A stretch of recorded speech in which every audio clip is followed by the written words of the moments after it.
C. Joseph Vijay எனும் நான்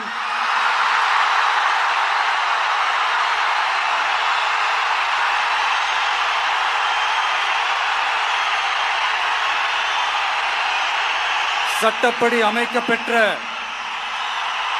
இந்திய அரசியல் அமைப்பின்பால் உண்மையான நம்பிக்கையும் மாறா பற்றும் கொண்டிருப்பேன் என்றும்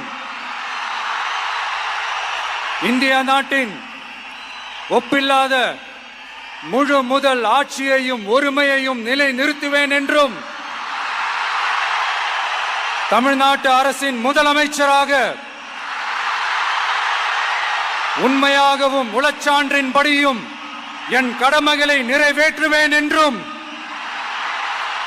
அரசியல் அமைப்பிற்கும் சட்டத்திற்கும் இணங்க அச்சமும் ஒருதலை சார்பும் இன்றி